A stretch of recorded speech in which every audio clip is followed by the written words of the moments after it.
त्रिजट ऋषि जिन्होंने अपनी सूझबूझ से श्रीराम से सहस्त्रों गायें दान में प्राप्त की। रामायण असंख्य छोटी बड़ी अद्भुत कथाओं से भरा पड़ा है।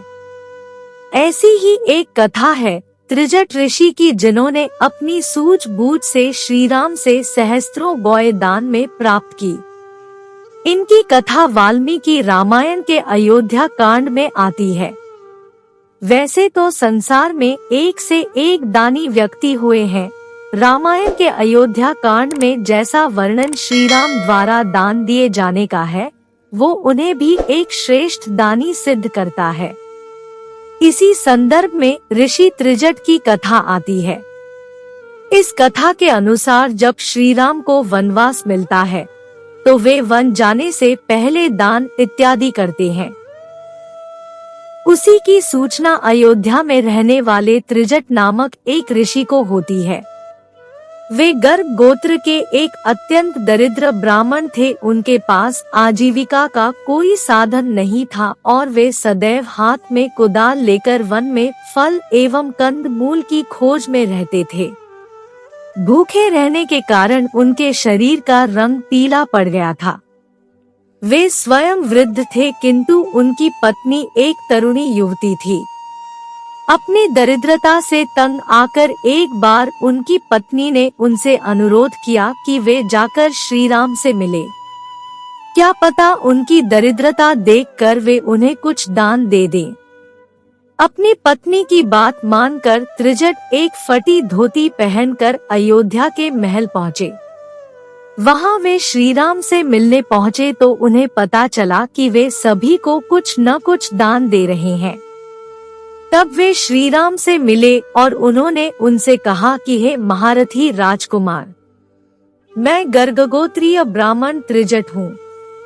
कोई आजीविका न होने के कारण मैं अत्यंत दरिद्रता में जीवन व्यतीत कर रहा हूँ और भोजन इत्यादि की खोज में सदैव वन में ही रहता हूँ। मैं यहाँ आपसे दान की आशा लेकर आया हूँ।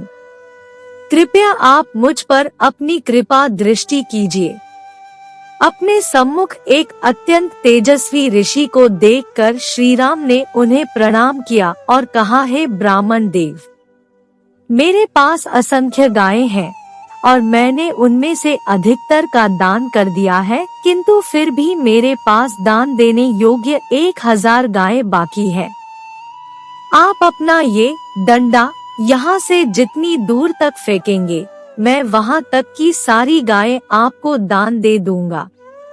श्रीराम की बात सुनकर ऋषि त्रिजट की आंखों में चमक आ गई। उन्होंने कसकर अपनी धोती कमर में बांधी और डंडा फेंकने के लिए स्वयं को तैयार करने लगे। फिर उन्होंने अपनी पूरी शक्ति से अपने डंडे को फेंका। अधिक दान की चाह में त्रिजट ने इतने वेग से अपने डंडे को फेंका कि वो सरयू नदी के उस पार जाकर सहस्त्रों गायों से भरे हुए एक गौशाला में एक सांड के पास जाकर गिरा। ऋषि त्रिजट का ऐसा उद्योग देखकर श्रीराम ने प्रसन्नता पूर्वक उन्हें गले से लगा लिया। फिर सरयू तट से उस गौशाला तक जहां उनका डंडा गिरा था, वहां तक की सारी गायें मंगवा कर उन्होंने त्रिजट के आश्रम में भिजवा दी। इतना विशाल गोधन पाकर त्रिजट को अत्यंत हर्ष हुआ, किंतु उन्हें एक शंका थी कि श्रीराम ने उन्हें डंडा फेंकने को क्यों कहा। यदि वे सीधे सीधे उन्हें एक गाय भी दे देते तो वे संतुष्ट हो जाते। ये बात उन्होंने श्रीराम से पूछी। तब श्रीराम ने त्रिजट ऋषि को सांत्वना देते हुए कहा, हे महात्मन, मैंने आपके साथ ऐसा विनोद किया, ये समझकर बुरा मत मानिएगा। आप में जो ये दुर्लभ तेज है, इसे जानने और संसार को दिखाने हेतु ही मैंने आपको दंड फेंकने को कहा था। यदि अभी भी आपकी कोई और इच्छा हो तो मांगिए, मैं मना नहीं करूँगा। आप कुछ भी मांगने में संकोच ना करें। मेरे पास जो भी धन है वो सभी ब्राह्मणों के लिए ही है। तब त्रिजट ने श्रीराम को बार बार आशीर्वाद दिया और वापस अपने आश्रम में चले गए। इस प्रकार श्री राम ने न केवल एक उपयुक्त पात्र को आवश्यकता से अधिक दान दिया, बल्कि समस्त संसार को उनके तेज से परिचित भी करवाया जिसके वे अधिकारी थे, ताकि भविष्य में उन्हें कभी धन और साधन की कमी न हो।